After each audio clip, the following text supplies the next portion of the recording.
I've always been disliked, yet I endured because I am a mother. As a mother, I believed it was my duty to protect my child until they become independent. Who are you? What's so on this day as Sam graduated from high school, I left my family because I've been trying so hard, no matter how much I was disliked, no matter how much I was resented.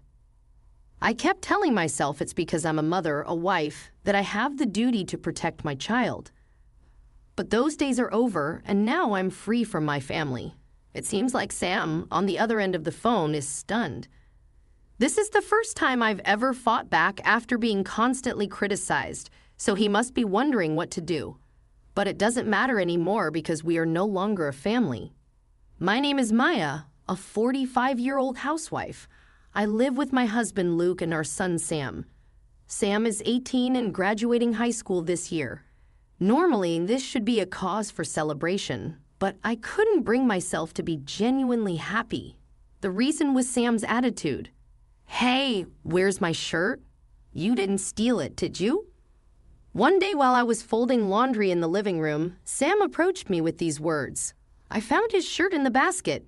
I'm sorry, here you go." When I handed it over, Sam snatched it as if showing anger. "You're really inefficient. Can't you put the shirt in my room while I'm sleeping? Don't make me ask for it." "I'm sorry, I just brought it in." His aggressive words tore at my heart. I could do nothing but apologize without any rebuttal. Satisfied with my response, he warned, "If you make me angry again, I won't forgive you. Next time, I'll kick you out of the family." And with that, he returned to his room. Sam's bad attitude started 13 years ago when he was only 5. One day, he suddenly started using foul language towards me. "That's not a nice word. Let's try to change that," I said. But Sam's tone only got worse over time. "Sam is a boy. It's just a phase. I went through it too," Luke would say when I consulted him. Indeed, boys sometimes mimic the slightly villainous characters they see in cartoons. So I decided to monitor and occasionally correct him without being too harsh.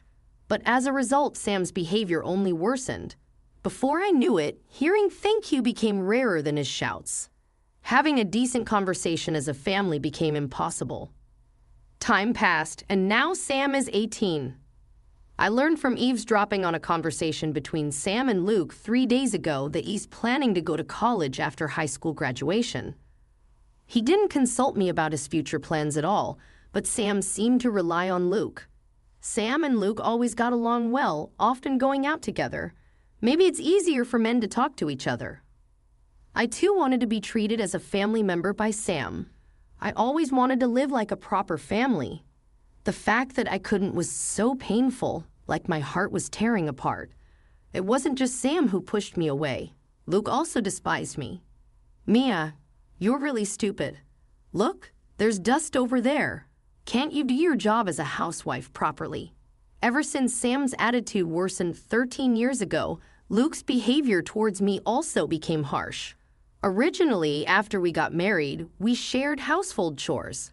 "Being a housewife doesn't mean you have to do all the housework," Luke used to say. After Sam was born, I realized how hard parenting was. There were far more times when things didn't go as planned, and I felt terribly down. Initially, Luke was active in parenting, but gradually he stopped intervening and even stopped helping with household chores. Talking to him meant facing implications that I wasn't trying hard enough, so consulting Luke never cleared my feelings. "You can't even clean properly. Really, you haven't grown at all as a wife over the years. Do you lack learning ability?" I'm sorry. I'll try harder. Please forgive me. Even though you say you'll try, you never improve. That's why you get scolded." Luke's words weighed heavily on my heart.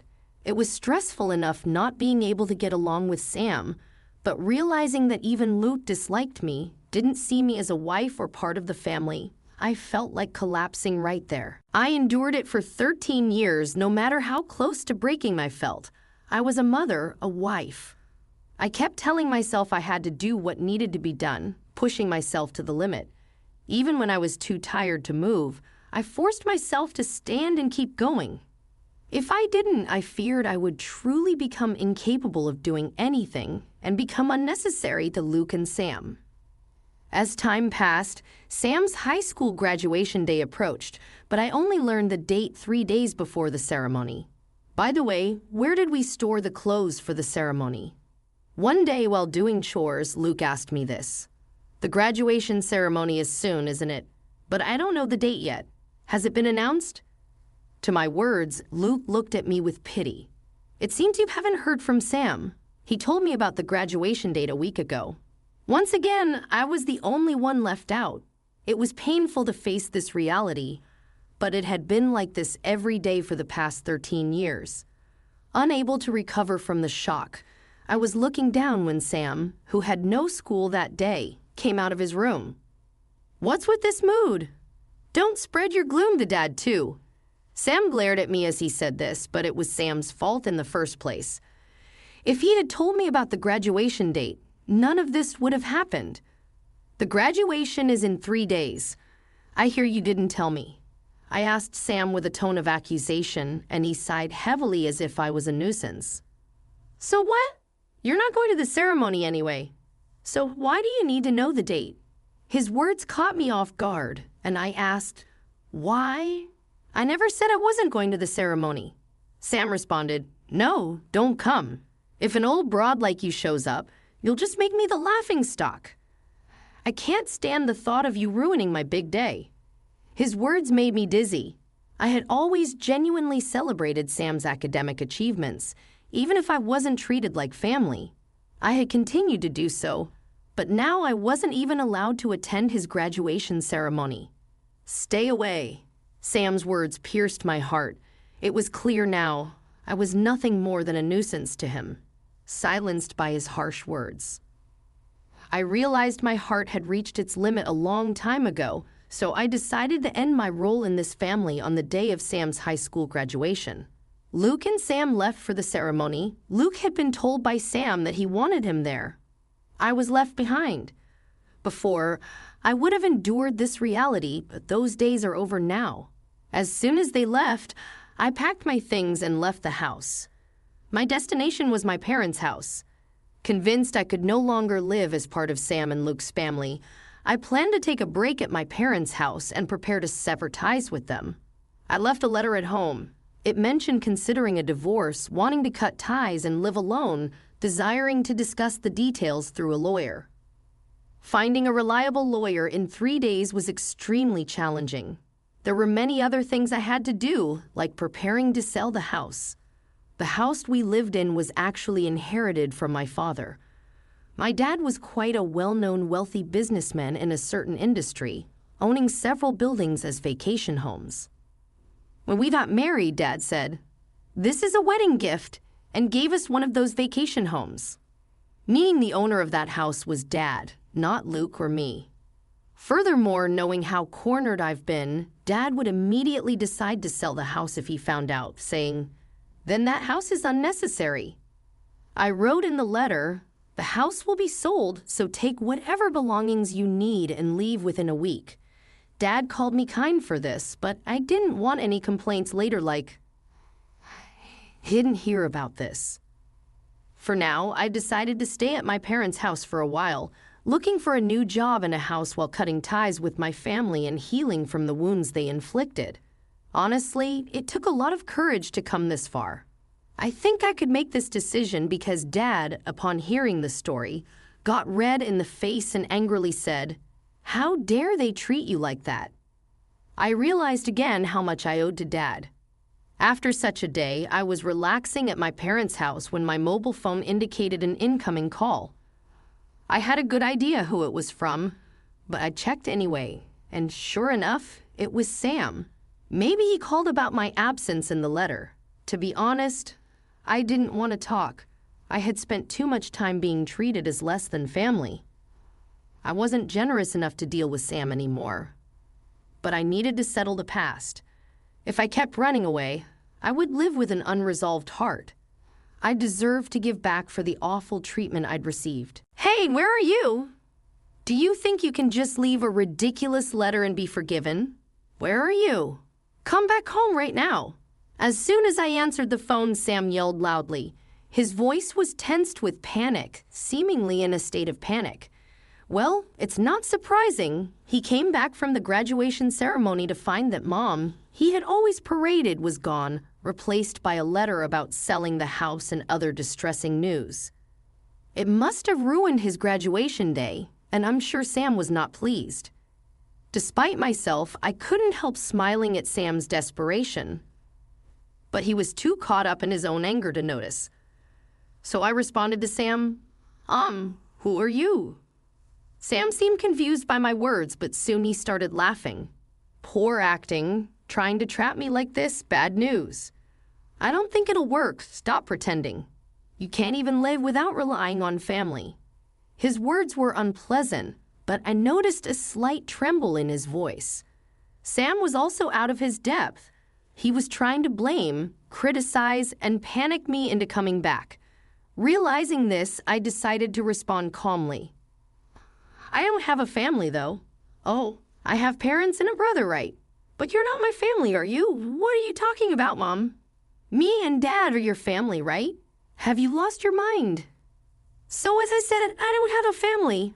I kept treating Sam as a stranger. Sam and Luke are not my family. If they were, they wouldn't have treated me that way. Family is supposed to support and help each other. If a family member is in trouble, it's the family's role to support them. Sam and Luke neglected that. They treated me terribly for 13 years, claiming it was normal. I'm surprised I lasted 13 years, but it was out of a sense of duty for having given birth to Sam. Even if I wasn't treated like family, the fact that I gave birth to Sam doesn't change the fact that I'm his mother by blood. It is unshakable. So I decided to wait until his high school graduation. I kept telling myself that it was the right time to cut ties with Sam. I even hoped if Sam changed his attitude towards me by graduation, I might abandon the idea and continue as a family. But Sam didn't meet that expectation. Recalling Sam's attitude 3 days before the graduation ceremony, it was clear. So I felt justified in taking an appropriate stance. Sam is no longer my family, so I don't owe him the treatment of one, continuing to treat him as a stranger. Sam finally seemed to understand my intentions and began to speak. Stop this pointless act already. We are family, aren't we? Parent and child, so please listen to me. What's with that letter? Are you serious about selling the house? That can't be true, right? Because you are our family, we're not family. What? He seemed anxious about the house being sold, but I was serious enough to leave that letter. Even if Sam begged, I had no intention of changing my mind. Please tell me it's a joke. If we lose that house, where will we live? I didn't even know it belonged to Grandpa. I always thought it was Dad's. I don't know what you're talking about. Please don't call again. I remained cold and distant. No matter how much he pleaded, I wouldn't indulge him anymore. As I persisted in acting like a stranger, Sam finally reached his limit and said, I'll hand it over to Dad, then called Luke over. After a while, Luke came on the phone. Mia, where are you? Leaving such a letter. Come back home now. Luke's voice was filled with anger. He must have been unable to accept what I did. Silent, Luke continued, Stop playing around. Do you think you can do this to your family and be forgiven? Luke was speaking rapidly, and I could hear Sam's voice in the background, encouraging him. Both seemed angrier than I thought, but it no longer mattered to me. I was no longer their family. Enough already. I am not your family, am I? After ignoring me as a family member for 13 years, you can't expect me to act like one now. My words were harsher than I expected. I couldn't forgive their selfish actions. I tried to be a family with them, but for 13 years they never treated me as one, always left out. How lonely and painful it was. How often I wished to be treated as family. That wish was never granted, but I couldn't easily give up. I endured for 13 years trying to make it work as a family, as Sam's mother, and this is the result. A dry laugh escaped me, thinking about this pathetic outcome. They never respected my feelings, never accepted them. No matter how much I cared for them, they never cared for me. Yet now, when it's inconvenient for them, they say we're family, something they never meant, trying to bring me back. The convenience of it all made me feel nauseous. Why did I endure for 13 years for these people? Even feeling responsible as a mother doesn't justify being treated like this. I regret not being kinder to myself. Could things have been different if I had been? Maybe there was a future where Sam, Luke, and I understood each other and were a happy family. But that's just a maybe. Now there's no future where that's possible because I no longer have any expectations or trust in Sam or Luke. Even if they apologize now, wanting to be a family, I would never think of trying again with them. Enough already. I'm not your family anymore. I'm a stranger. You treated me like one for 13 years, and now what? Come back because we're family. Talk it out. Did you really think I'd say okay? No way. I spoke impulsively, words I never would have uttered before, afraid of causing trouble. They kept flowing out, and I couldn't stop them. I don't want to hear your excuses. I can't trust anything you say anymore. I absolutely can't see us continuing as a family.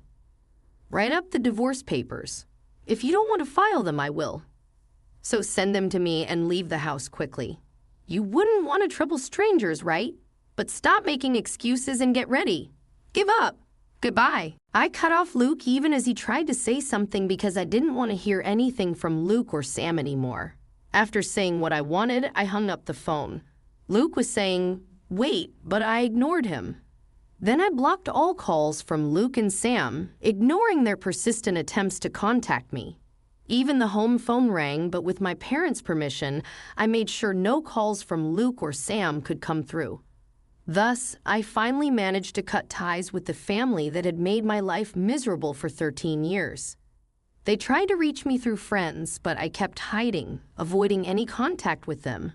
Eventually, the divorce from Luke was finalized. Despite his repeated pleas of not wanting a divorce, he signed the papers without resistance.